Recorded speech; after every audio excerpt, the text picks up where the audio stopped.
Now, to some, they're a symbol of Big Brother. To others, they protect them from crime and disorder. But for Muslims in one area of Birmingham, CCTV cameras are evidence that they are being targeted. That's because the money for them has come from a counter-terrorism fund. But at a stormy meeting on Thursday night, police told residents that the cameras would not be dismantled. Our correspondent Robin Brandt reports on the row. The latest public meeting, the latest chance to vent anger over the cameras. Take them down, they shouted. You're turning the country from a state. Yeah. You got more cameras, they're communist China. And this is what has caused the problems. 216 cameras are up in all, forming a ring around Birmingham's two big Muslim areas. It was sold as a tool for dealing with antisocial behaviour, car crime. Turned out they were paid for with anti-terror money. If there's 70 hidden cameras now, what makes you say that they won't do it in again 6 months and further down the line they won't even put a camera right looking at your window? Muslim police relations in Birmingham have come under immense pressure over this. So the police have promised no further counter-terror involvement with the cameras. But now the BBC's been told that if they are turned on, they could be used for just that. If there was a terrorist incident, we'd use every bit of technology possible to solve that crime. Or prevent it. Or prevent it. What I'm saying to you at the moment is that the project, as it started, sat within the counter-terrorism world, and that is no longer. A major terror plot was uncovered in Birmingham in 2007. But 3 years later, the police are facing an angry community, less likely to talk to them. Robin Brandt, BBC News, Spark Hill in Birmingham. Well, with us now are Corinna Ferguson from the civil rights group Liberty and Robin Simcox from the think tank, the Centre for Social Cohesion, who's also co-authored a book called Islamist Extremists, the British Connections. Thank you for coming in. Robin Simcox, I mean, you are broadly in favour, I think, of these cameras, but it has been handled in a pretty ham-fisted way, isn't it? I think so. It's exactly the word I'd use, I think, ham-fisted. But I think you've got to look at the larger issue. One, is there a problem with extremism and terrorism in the country? The police, the government, the security service will say so. Is there a problem with CCTV? Can it be used in the fight against counter-terrorism?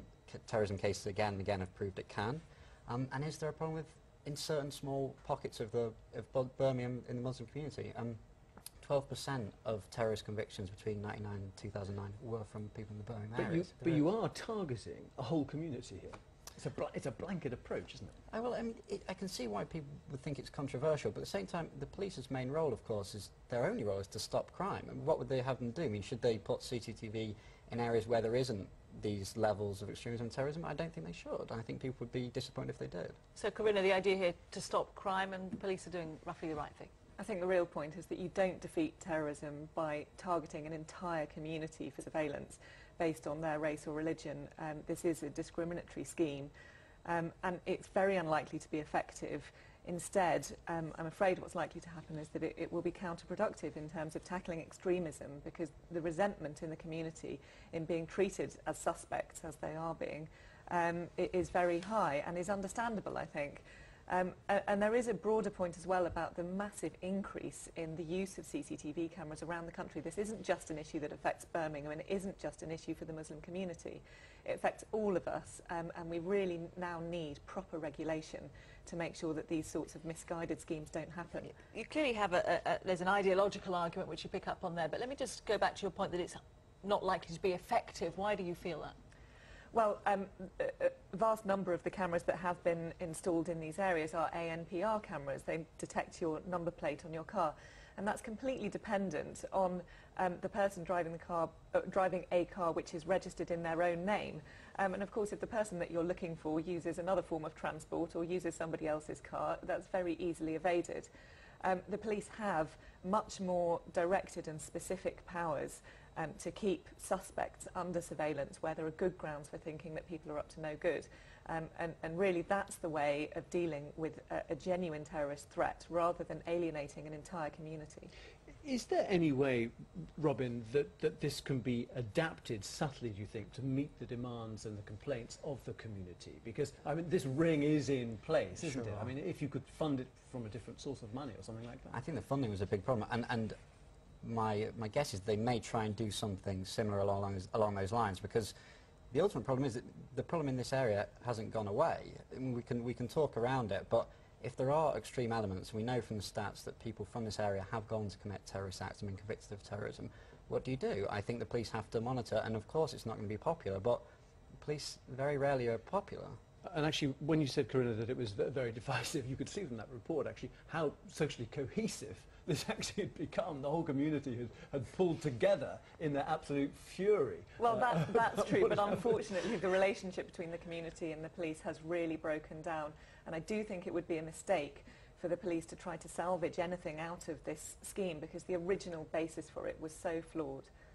So if they say, OK, we're not going to use this scheme at all, do you say then CCTV should not be used at all, or can you see a way with the element of regulation you're talking about that it can be... Nobody's saying that CCTV can't be useful. Of course it can in some circumstances. And remember that there were quite a lot of CCTV cameras in this area already.